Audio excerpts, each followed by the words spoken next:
raawwataa ture rabbiin ta'uu waaqayyo tokkicha isa hin duune ta'uu asirraa fudhannaa jechuudha. Ammas gaafa seexana baasus humna isaatiin baasaan turre humna waaqayyootiin dandeettii rabbiitiin baasaa ture. Bi'idnihi akkuma nuti jennu san hayyama rabbiitiin baasaa akkuma jennu.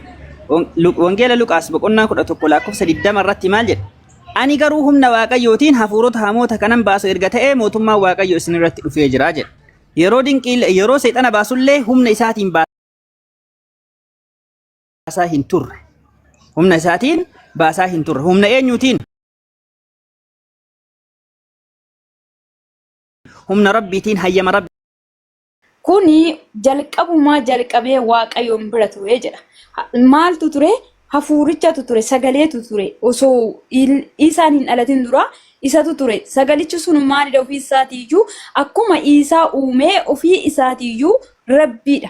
Sagalichi dura ture suni sagalee rabbii suni ofii isaatiiyyuu bakka sadiitti qoodamee ilma ta'ee gara biyya lafaa ergee hafuura qulqulluu ta'ee hafuuraan akka inni dhalatutti gara Maariyaam keessatti hin abboomee rabbumatuyyuu dinqii kana godhee jechuudha. Rabbiin kuni bakka sadiitti nuuf qoodameera. Isaan gaafa biyya lafaa irratti dhalatu namni karaa keetiin gara koo dhufee mootummaa koo hin dhaalaa jedhe malee inni namaa jedheetii miti kan gara lafaatti erge jechuudha. Dinqii gurguddaa kana kan gochuuniif malee warri karaa keetiin dhufan hundumti isaanuu dubbii koo warra dhagahanidha. Mirga koo taa'u mootummaa koo galu kan jedhu sagalee kanatu dhufeera jechuudha. Kanaaf nuti akka rabbiitti isa fudhannee dubbii rabbii keenya dhageenye duuka sokkaa jira jechuudha. Mee asirratti wanti isiniif hin galle? Asirratti ayyee tokkoffaa irratti wangeela Maatiyos irratti dubbatte tokkoffaa wangeela Maatiyos irratti maqaa abbaa, maqaa ilmaa, maqaa hafuura qulqulluutiin cuuphaa jedha malee waaqayyo tokkicha ka jedhu hin jiru. Bakkuma takka waaqayyo abbaa, waaqayyo ilmaa, waaqayyo hafuura qulqulluu walitti waaqa tokko jedhu macaafa kan keerraa naa kenna. Dursoora jechuudha. Yohaannisumaan keessa jira garuu lakkoofsa isaa hin beeku malee inni tokko kan jedhu. Fidi yoo jiraate.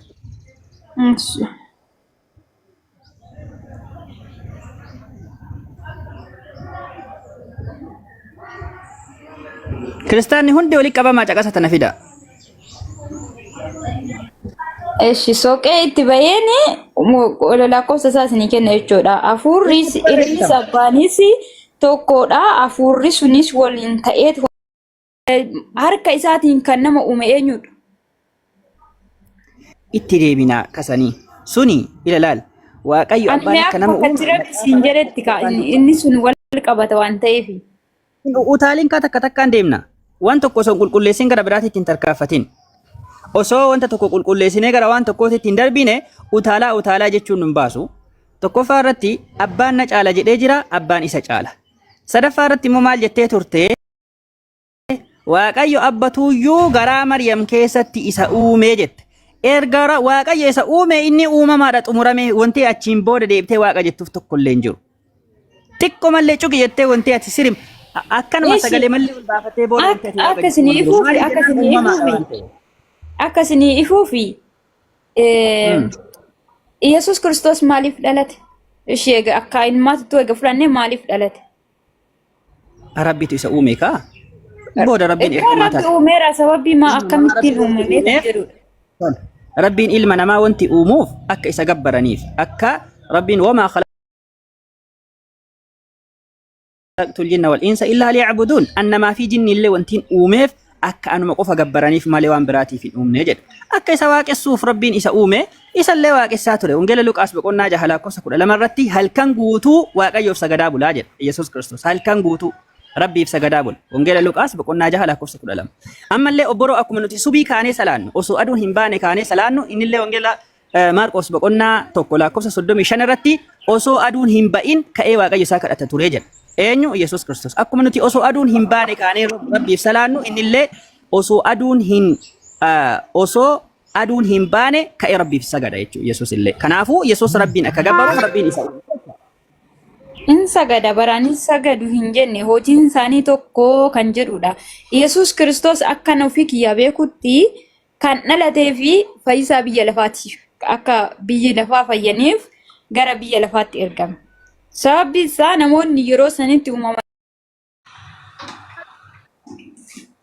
Akkam dubbii Yesuus Kiristoos dhageessee jirta? Dhageera.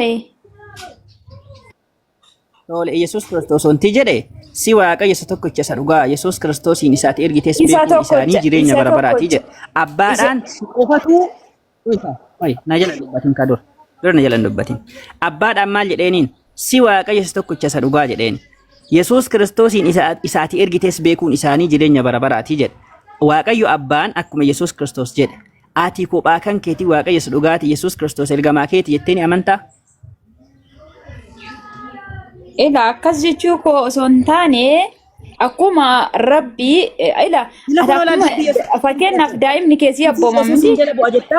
Ila ati akka fooniitti fudhadhu daa'imni keessi abboomamuti. Amma wangeela Yohaannis boqonnaa 17 macaafuma kan kee dubbii Yesuus Kiristoosii mormitaati. Ufii garuu maal jetta afaaniin? Ani Yesuusin jala bu'aa jetta.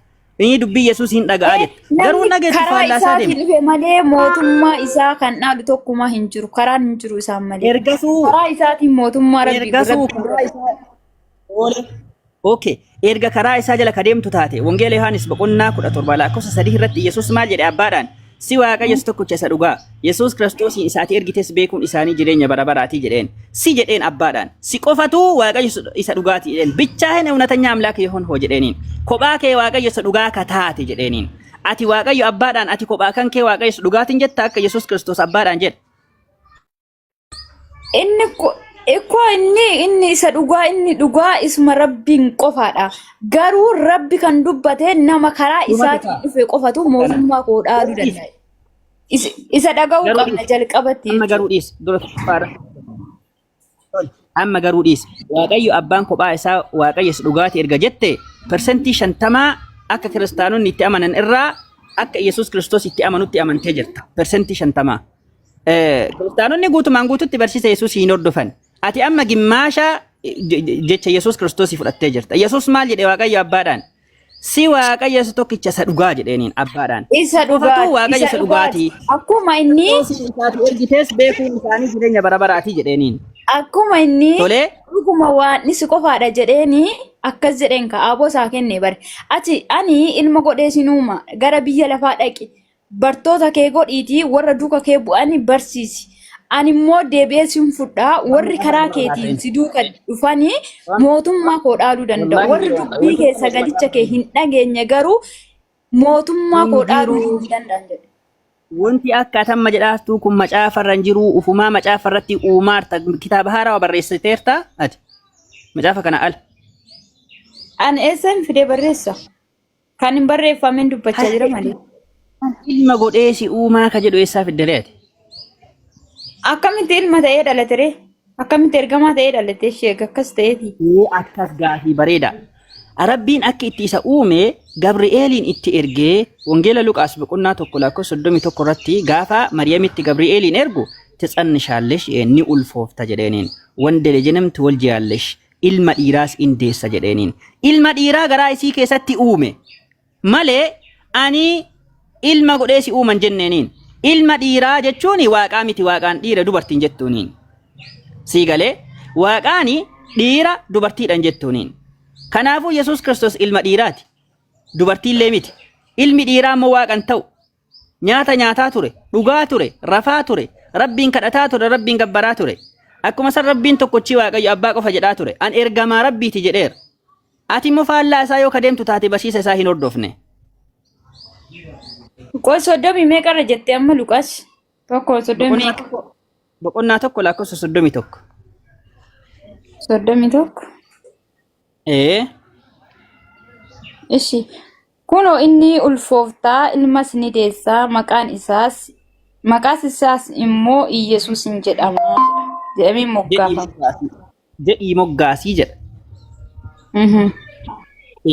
Kanaafuyyuu ulfimma waaqan ta'u ka isiin ulfooftee ilma dhiiraati. Wandi lijim jedha. Wandi lijinam laal tiwal jaallesh jedheen ilma dhiiraa deessaa jedheen simuunim Iyesuus tilwaallesh jedheen. Maqaa isaallee Iyesuus jettee moggaaftaa jedheeniin jedhiitii moggaasi yookiin immoo moggaasta jedheen. Kanaafuu ilma dhiiraatii waaqa jechuu hin dandeessu. Ulfimma waaqa ta'uu hin danda'u. Fakkeenyaaf Maryam yeroo gara ulfa garabbaadhatteetu sani ulfa saniif sagadaa turte.